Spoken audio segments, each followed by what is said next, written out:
Okay, good afternoon, everyone. Let us start. So far we only have 17. So we waited at least 20 minutes, pero 17 lang ang nakapasok.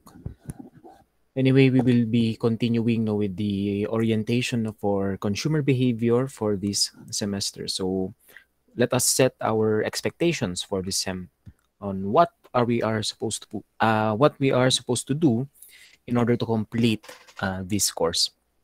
By the way, I apologize, no, yung aking webcam ay sira ngayon.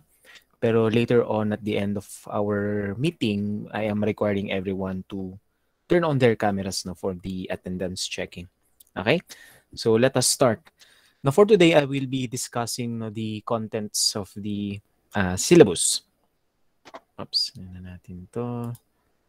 All right. So I will be sending you later this syllabus natin. Pero let's review it first, no, the contents.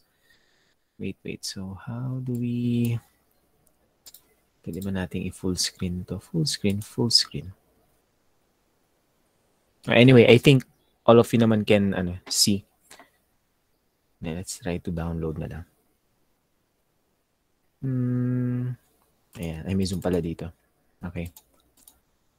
All right, so check your enrollment forms. You are enrolled in NTREP 1 to 4. This is consumer behavior. And consumer behavior, this is a continuation of your marketing. No?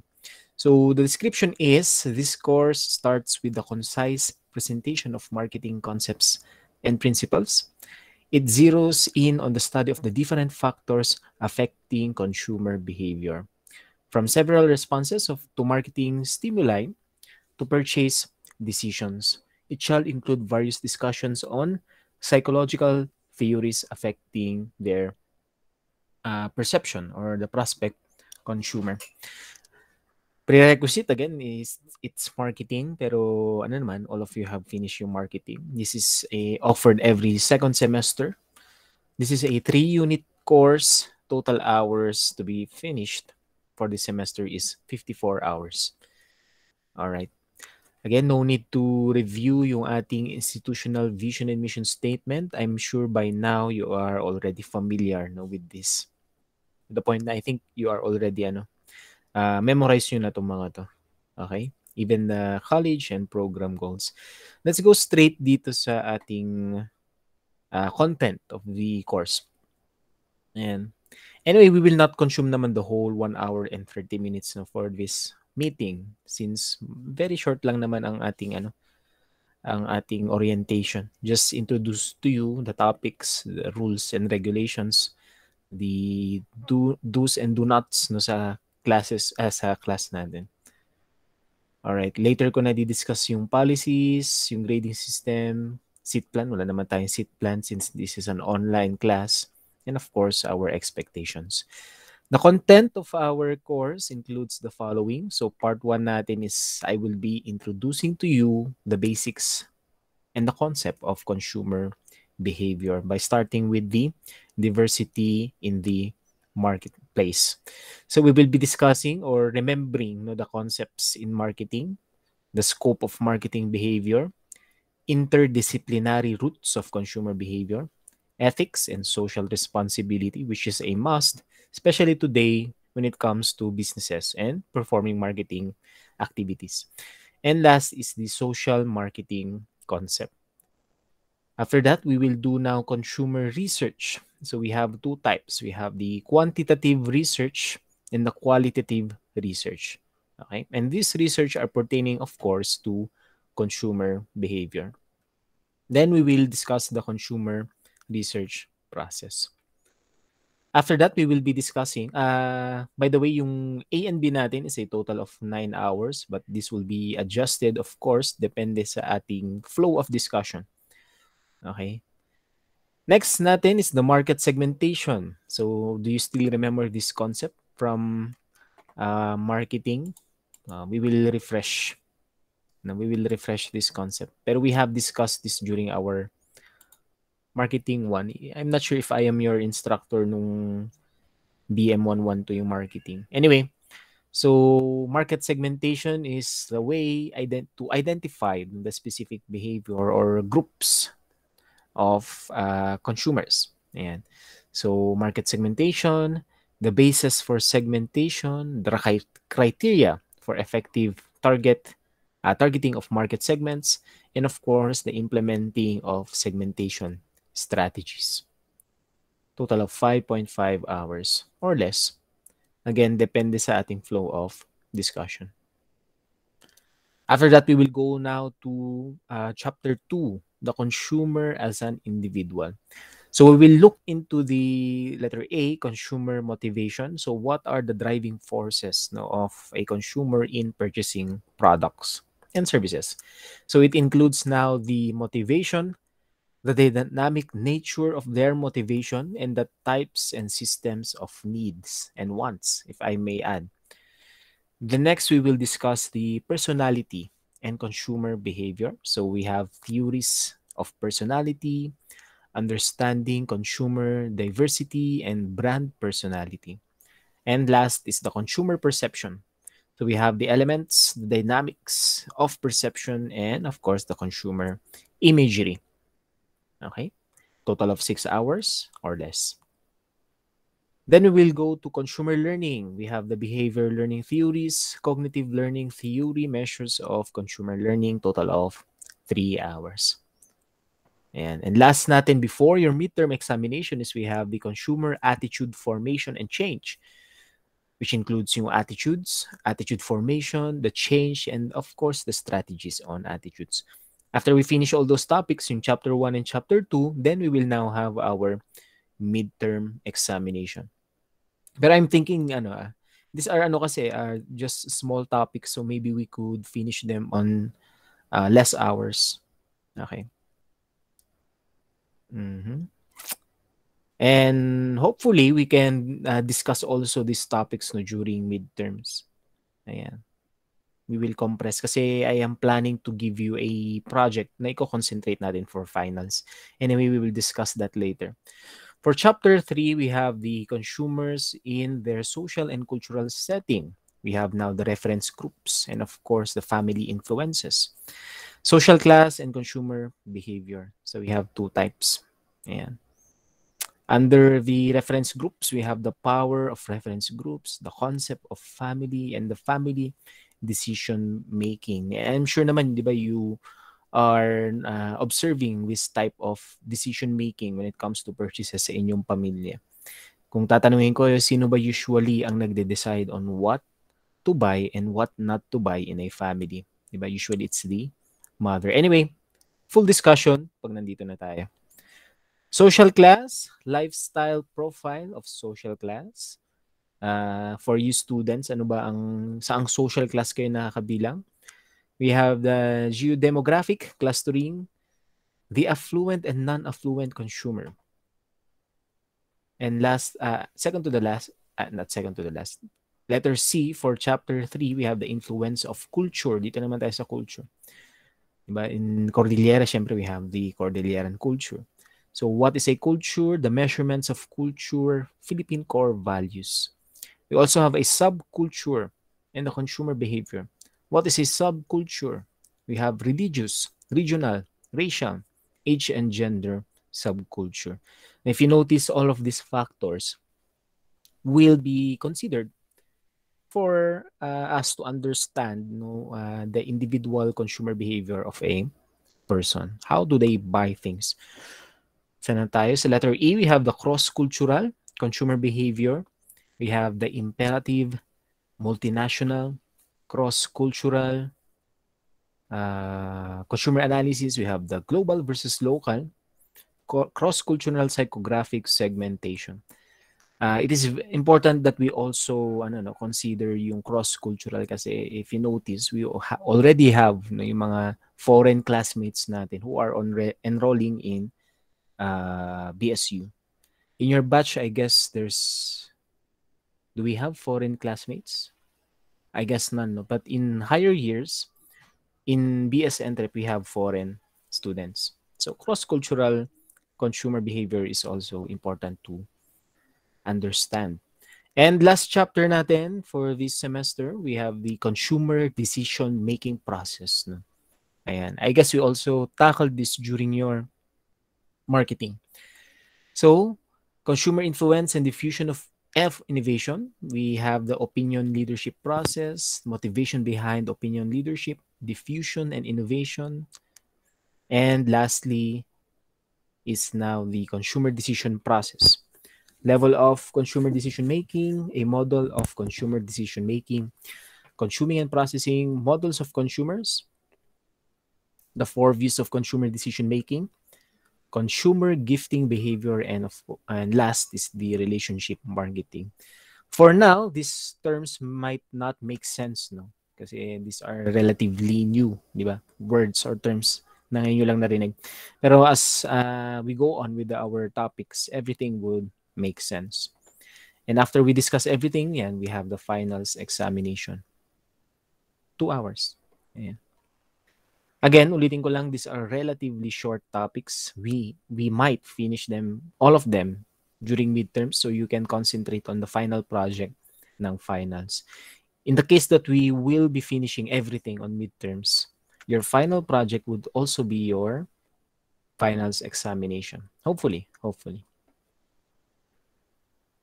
Okay, course requirements. Class standing, assignments, recitations, quizzes, group works, research works, online class participation will be recorded through Google Classroom so you can view your scores doon din. This now composes your class standing. We have the midterms and finals examination. Again, the finals examination will be the final project na papagawa ko. Okay? Let us just discuss the evaluation and grading system. For midterms, 70% will be the class standing. 30% will be the finals examination. Periodic examination, I mean. Same with finals, 70, 30. But dun sa project natin, depende on the quality of your project, we can make it 100% for the finals. Okay. Now, for the grading system, yung final grade natin, I guess, marami pa rin ang hindi clear on how do we compute yung ating final grade, which will be reflected on your transcript. Okay, so the midterm will be 1/3 of the final grade, while the final term will be 2/3 of the final grade, which means that mas mabigat po yung ating finals. Okay? Again, this is 1/3, this is 2/3. Yun ang inyong final grade. And the rating would be, if your grade is from 1.0 to 1.25, that is an excellent grade, excellent rating. From 1.26 to 1.50, superior, and 1.51 to 1.75 is above average. No? Siguro naman nandito yung mga grades nyo, no, even nung last semester. Ayan, so I guess hopefully it would be the same, no, for this subject and your other subjects, no, for this sem. In the case naman na medyo mababa or wala dun sa mga above average, we have the 1.76 to 2. That is an average rating. For 2.01 to 2.75, fair rating. Ang passing natin is 2.76 to 3. That is the minimum rating you need to have in order to pass this subject. In the case na hindi nyo ma-meet, we have yung conditional 4.0, but we rarely give 4.0 grade. It's either you pass or you fail. 5.0 for a failure. Other marks not included with the things that I have discussed earlier. We have ito. D is the mark given when a course is officially dropped 2 weeks after classes before the midterms examination. And hopefully, walang magdadrop sa atin. Nasa second year na kayo. So, sana na umalis na yung mga hindi pa decided mag-aral. Kasi this is a common problem no we are facing no in Benguet State University since they have implemented yung free education. Marami yung nag-e-enroll lang just to test the waters, no? Kasi it's free. So sabi nila sayang naman kung free. Pero in the end, as they go along, go up with their course, parang ayaw nila yung course, that's why they drop. For us naman, syempre, sayang yung slot. Hopefully, wala na yung mga students na ganun. So, you are really decided to finish this course. So, let us minimize or avoid yung mga ganitong grade drop. Okay? INC naman, this mark is given when student whose class standing throughout the semester is passing pero fails to take the examination or submit the requirements, other requirements, or the final requirement in our case of the course due to illness and other valid reasons. Okay? Let me just emphasize it. Valid reasons. The reason should be valid. Hindi pwede nung ang reason mo lang is, sir, tinamad po akong gawin. Syempre, I cannot give you INC kung tinatamad ka lang gumawa. That might as well give you a failing grade. For INC, there should be a valid reason. Withdrawn with permit naman, this mark is given for course that is withdrawn beyond 2 weeks after the start of classes. Again, let us avoid this type of grades. Let's aim for passing or let's aim for excellent rating. Ayan. Provision for differentiated instructions. Do we have students here with special needs? I guess none. Student with communication problems. Later on, we will have a votation on what would be our mode of meeting. Should we choose for a pure synchronous or pure asynchronous? Later, mag-votation tayo dyan. Sayang kasi we are supposed to be 40 plus pero 20 lang. So I'm not sure if our votation will count. Anyway, gifted, talented students, yung medyo advanced sa atin, do we have here? The students will be instructed to assist his or her classmates through peer tutoring. So if I see someone na medyo nag-excel sa ating class, I will ask you to help your classmates na medyo needs assistance, no? Pero as of date, I do not have experience pa naman na medyo nahihirapan sa class ko. If you remember, ang aking class is very, very easy. All you have to do is to complete all the requirements. Okay, so those are the provision for differentiated instruction. What else? Parang maaga tayong matatapos. Nakaka 15 minutes pa lang tayo. Anyway, these are my references. Ayan, so you can check this for additional notes. Ayan. Suggested readings pertaining about consumer behavior, online behavior, and marketing.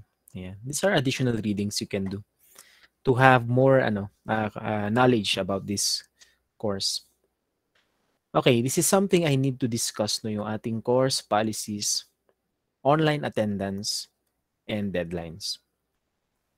Okay, let me just zoom out. Zoom out muna tayo. All right. So number 1, a student who is enrolled on this course will have to need basic computer skills. Ayan. So by now, I'm sure you are already computer literate. Students are expected to open files in standard formats such as Word, Excel, PDF, PowerPoint, etc. These are common formats of files. You must know how to create, save, organize, and maintain course files and materials. So it is your responsibility to organize your own materials, your own notes, your own output. I guess everyone have already invested naman sa laptop or a gadget that can do those things. You are also required to interact through learning management system. So what we are going to use is Google Classroom, Gmail, and of course, Google Meet for our synchronous and asynchronous meetings. For asynchronous, I mean, we will be using YouTube, no? Kasi I will be posting yung mga recorded sessions natin. If you want to, review yung napag-usapan natin last meeting, you can view it there. Communicate online, again, through Gmail, through Messenger, and the knowledge of web browsing and searching. Ayan. Okay. So, do we have dito ang hindi kayang gawin yan? Pero I guess all of us alam na gawin yan. Number 2, students are expected to participate actively, okay, in synchronous online meetings and should be willing and ready to regularly communicate with classmates and instructors. Okay, let me just be clear no dito sa part na to kasi there are a lot of students na hindi maka-attend or hindi makapass ng mga requirements or etc. dahil maraming pinagkakabisihan sa buhay. No? Kasi some nagrarason sa akin may work, may pupuntahan, magpapavaccine, parang 10 beses na siya nagpa-vaccine for the SEM, etc. Okay? Ganito po ang kontrata natin which can be seen on your enrollment forms. No? Let us be faithful sa ating schedule indicated in the enrollment form. Ang ibig kong sabihin po is, once you have accepted the enrollment form, you must commit to the time and the schedule which is indicated on that enrollment form. Okay? It goes both ways. I will dedicate my time na binigay na schedule sa akin.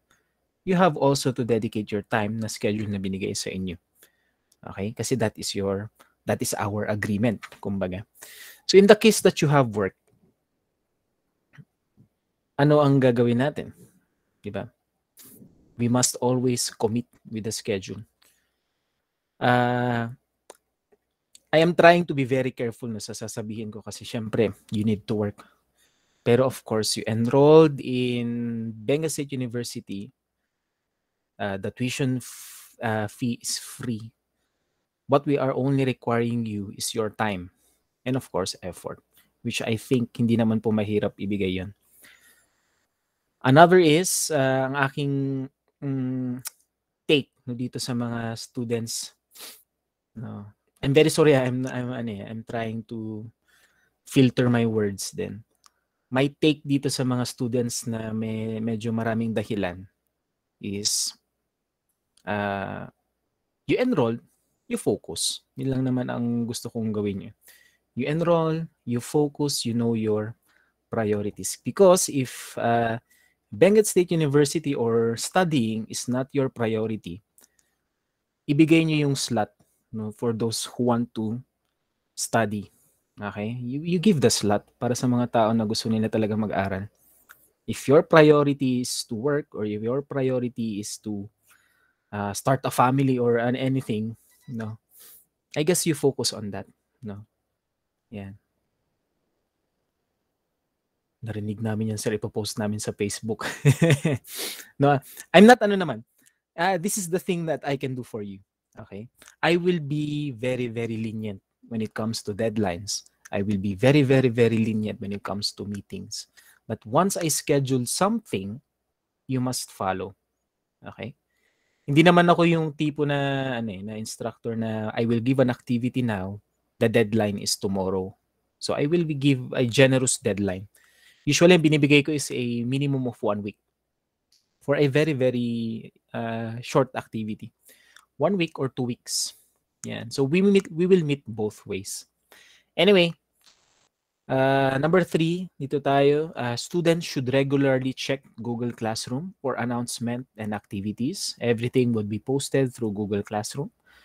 Number 4 naman, students should participate in the weekly activities of the course and should complete all assignments, quizzes, tests, and other activities by the due date. Speaking of which, my class, ayan, again, I'm very generous with this. No? Every week, I am only requiring you to, requiring us to meet once a week. So we have 2 classes, di ba? We have Tuesday sana and Thursday. So we will meet on Tuesday and Thursday, I will give it a time for you to do the activities for the week. Ayan. So once a week lang po tayo mag-meet. Okay? Pero again, yung once a week na yon, everyone should be online and on time. Hindi tulad nung kanina. Ngayon, we waited at kanina 20 minutes ata, pero only 20 have attended itong orientation. Okay, number 5, very important. Listen carefully. All requirements should be submitted only through Google Classroom. So wala pong magsasend na activities sa akin through Messenger, through Gmail, only through Google Classroom. The reason is, para mas-scorean ko siya. Kasi Google Classroom has a scoring system doon. I will give a score through Google Classroom and you can view the score through Google Classroom. Okay? So only submit your output through Google Classroom. And we will be using formats. Dito, Microsoft Word yung lagay ko, pero I will be accepting also PDF. Ayan. Okay, file naming, very important po. I will not accept na your outputs pag hindi ito ang inyong file name. Ayan. Sorry. I-zoom ko lang po. Ayan. Okay. Kita na ba? O, zoom pa natin. Nasaan ka na? Ayan. Ganito po ang file naming natin na. Surname, your apelyido, activity, then activity number. For example, in our first activity, let's say si Miss Bailon, ang dapat file name ng ipapas niya is Bailon Activity 1. Others naman, kunyari si Espiritu, si Lay is magsasubmit siya, dapat ang file name is Espiritu Activity 1. Okay, naintindihan? Same goes with the other activities. Espiritu Activity 2, Espiritu Activity 3, etc. Okay? I repeat, I will not accept outputs na mali ang file naming. Alright?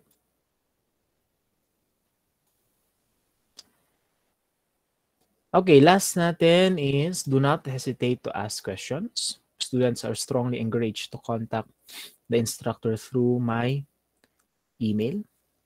Ayan. I guess meron pa naman kayo, di ba? Siguro hindi nyo naman ako binura pa sa ating Gmail. That this is my official teacher email. Ayan. So if you have questions, you can email me through this address.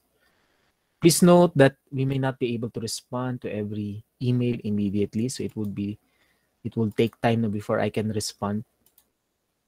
Especially, of course, beyond working hours dahil ako ay nag-aalaga ng baby din. Okay. I have a, ayan, we have naman the GC. And I guess everyone, look lang dito. Ito, di ba in-add nyo naman na to? This is my teacher Facebook. So you can add. Ayan. I-chat nyo, or we have the chat box. Pwede kayong mag-ask ng questions dyan. Okay. Consultation hours, schedule if you want to consult something. No? Ito po ang aking consultation hours from 8 to 11 a.m. every Thursday. Alright. Sige, before I discuss the final requirement agad, do you have any questions bago tayo mag-proceed? Ayan. Sir, galit ka ba sa mga estudyanteng nagtatrabaho? Okay. Hindi po. Alright. Ang ano ko lang po doon is, let us commit with the schedule. Other questions? None? None, sir. Okay. Thank you, Mary Jane. Let us proceed with the final requirement. Something to look forward. No? Okay. With the concepts na na-discuss natin dito, after natin ma-discuss yan, you will now have a general idea on how to see the needs and wants of the consumer, of the market. So, ang final requirement natin is you will be creating a video concept in addressing those needs and wants. Okay? Para bang gagawa kayo ng isang product that will solve the problems of the consumers. This is one way of you as an entrepreneur to know kung ano ba talaga ang kailangan nila. So, through a video format. Para siyang commercial, kumbaga. Pero, ang pinapakita is a concept. Anyway, I will show you some examples kung paano ba ito. Ayan. So, let us watch. Yan, mag-video watch muna tayo. These are outputs na ginawa ng NTREP students from other colleges. These are product concepts solving the problems of the community. Let us watch some examples.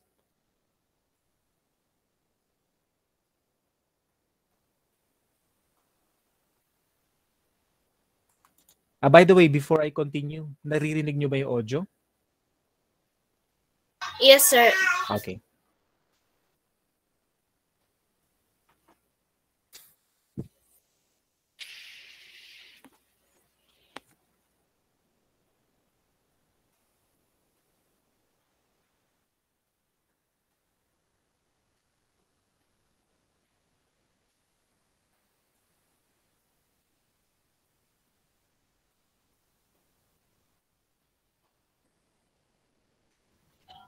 Sir, nawala po yung sound.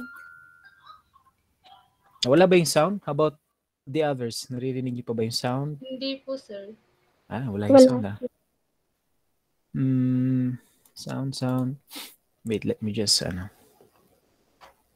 Wait lang. Sir, wala po. I will share again. Ayan. Dito tayo sa tab.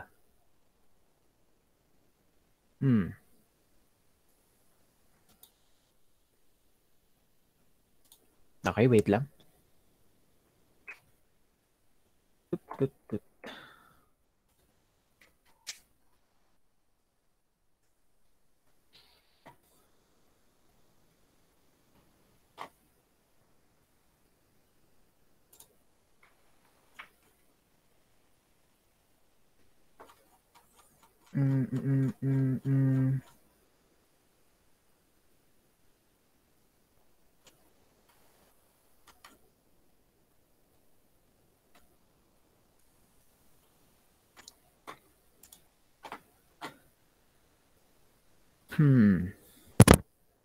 Lipat ko nga dito.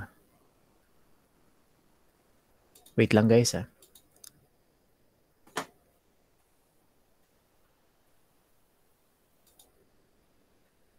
Cancel. Let us try to share.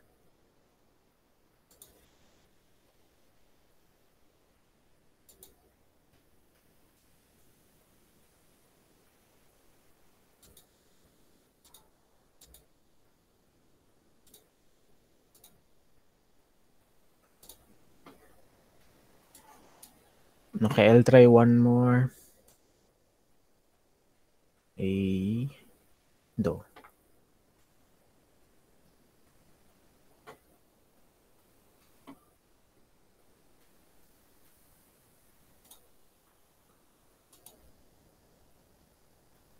Oops.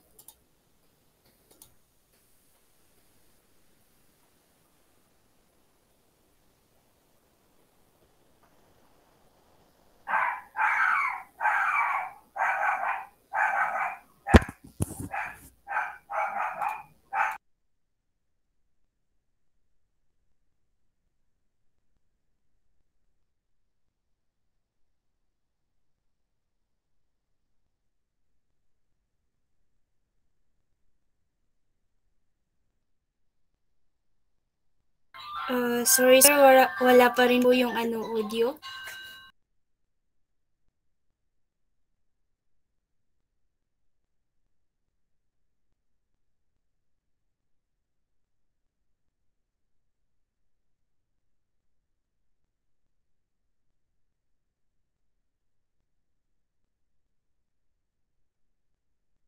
Okay, wait lang guys. One more. 1 minute.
O anak, kumusta? Wala, nagluto ko na ba? Dali, dito. Laro tayo. Observation has tested positive for the novel coronavirus. This is the first case in the country. The patient is currently admitted. Dito na ako sigurado. Dahil hindi pa napapatupad ang travel ban. The health secretary himself. Hello. Hello, Doc. We have code blue. We need you here now. Sige, punta na kami dyan. Tara na. Anak, alis mo na kami ni Daddy, ha? Yaya, ikaw na bahala sa anak namin. Ano na kami, ha? Sige mo, sir. Ingat po kayo.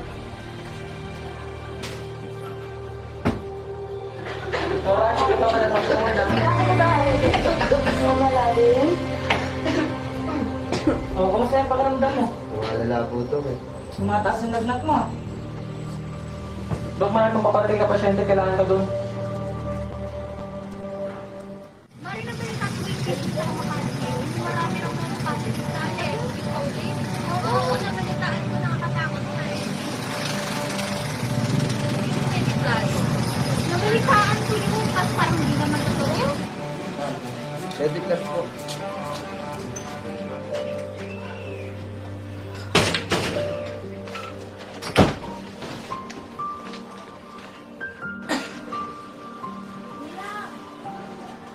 Yaya, I feel sick. I want mommy and daddy.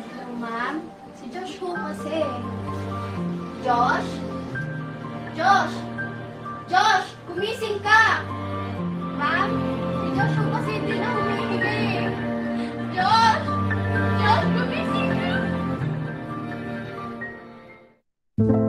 Sad to say po, based sa PCR test, positive po sa COVID-19 yung anak ninyo. Naging severe po ang condition and hindi po siya nakainom ng medicines kaya naging mabilis ang paghina ng katawan niya. I'm so sorry for your loss.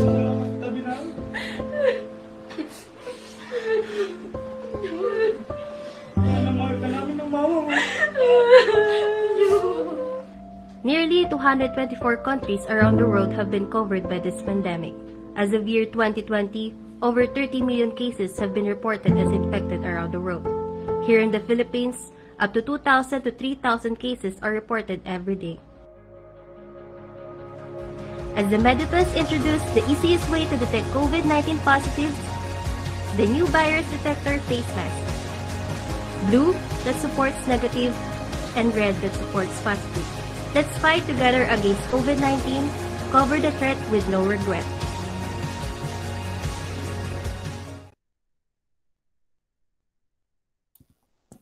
Ayan, no, as you can see dun sa ating commercial, it's a concept, a product concept, and not existing product.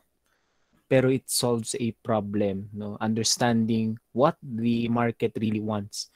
Especially now, using this as an example, no? Especially now during the pandemic, we need something to detect, no, yung people who have the virus as fast as possible. At ito yung concept nila. Again, that is understanding yung market. Let's have another example. Ayan. It could be yung mga product ideas nyo, it could be something na about technology. Anyway, panoorin natin to.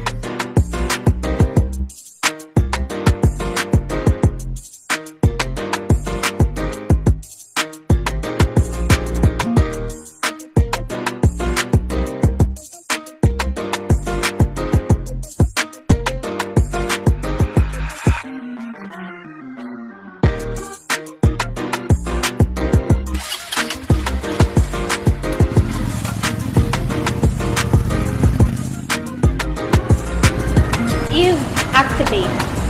Good morning, this is Eve.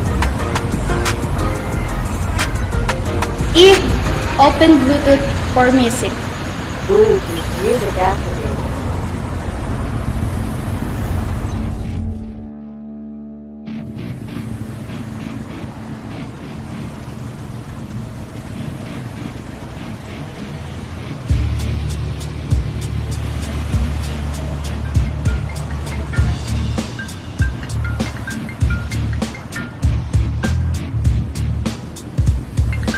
Eve, answer call.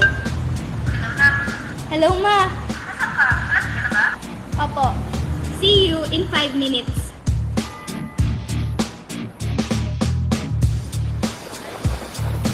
Danger. Danger. Okay, got it. Danger.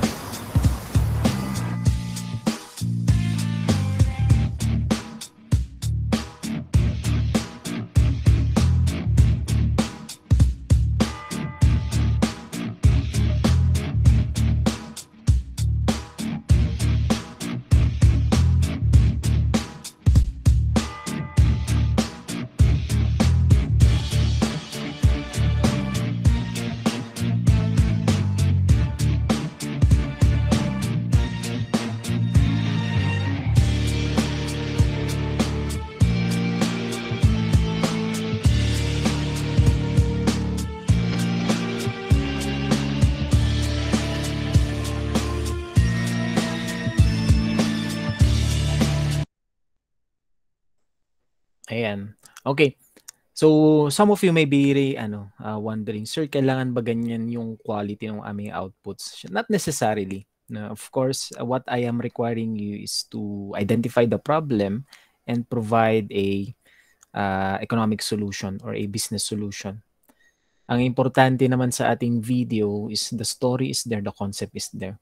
By the way, these are outputs ng mga second-year students din ng Our Lady of Fatima University.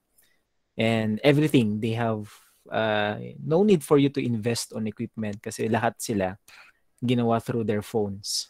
No? Naging creative lang sila. And I'm sure for you guys, you are also creative, especially sa mga nagti-TikTok. Ang dami na, di ba, yung mga effects sa mga TikTok or other apps na pwede nating gamitin. Well, let's watch one more. Let's see one more. Ito. Protected under Republic Act 8293 or the Intellectual Property Code of the Philippines, as under fair use, and it is intended as only.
Ayan, no? Very simple concept no, yung ginawa nila. By identifying the need, especially for students, no, yung kanilang ina-identify is syempre yung students na gustong tumambay, yan yung gustong magsalo-salo ng konti. But they cannot do that because of the pandemic. So yung naging concept nila is Netflix VR. A VR na susuotin mo at you have a sense na parang katabi mo rin yung mga kaibigan mo. That is already addressing the need. Okay, so yan, some examples ng gagawin nyo for the final requirement. So I guess that's it. That is our orientation for today. Do you have any questions before we end our session? Sige na, you ask your questions. No? Questions po?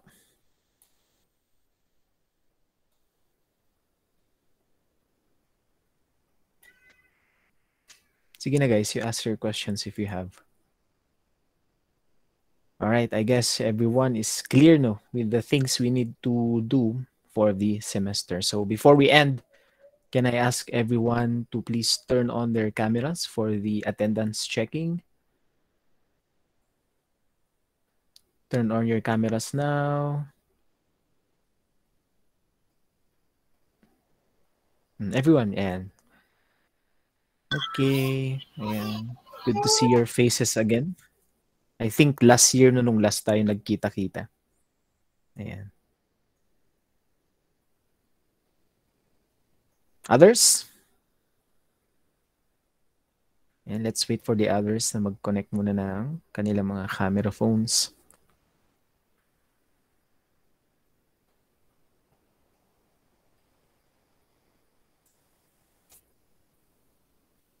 Let's wait for Diane, Christy, Rona.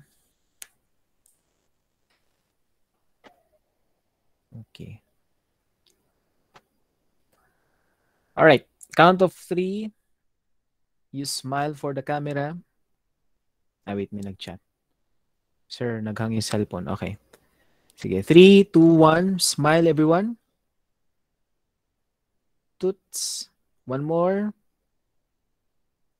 Okay. So, thank you for attending our orientation. Wait. May last akong naalala. We will decide if we will be having a synchronous or asynchronous class. Asynchronous means that we will meet every Tuesday at 3:30 to 5 p.m. And we will be religious on that time. Or I'll give you an option na asynchronous tayo. Ang meaning naman ng asynchronous is I will be pre-recording yung discussions and you can watch them kung kailan nyo gusto. Ganun. Pero I will be posting them naman ng Tuesday. So, ano sa tingin nyo? Ang mas gusto nyo? Synchronous or asynchronous? Sige nga. May nag-chat ba? Ano guys? Any inputs? Gusto nyo bang mag-meet tayo 3:30 every Tuesday? Or I will be posting yung pre-recorded lectures every Tuesday. Then you can view it whenever you like. Anong gusto nyong option? Asynchronous for Catherine. Ayan. Or ganito na lang, I will post a poll sa ating Messenger and you can vote from there. I think ganun na lang para makita rin ng iba. Okay, I wait for my poll later and thank you very much for attending yung ating orientation and I will see you when I see you. Goodbye, you can log out na. Goodbye. Thank you, sir. Thank you, sir. Thank you. Bye. Goodbye. Bye, sir. Thank you, Sige. sir. Thank you. Sir, asynchronous po. Okay. See, I will post a poll. Thus you can vote from there.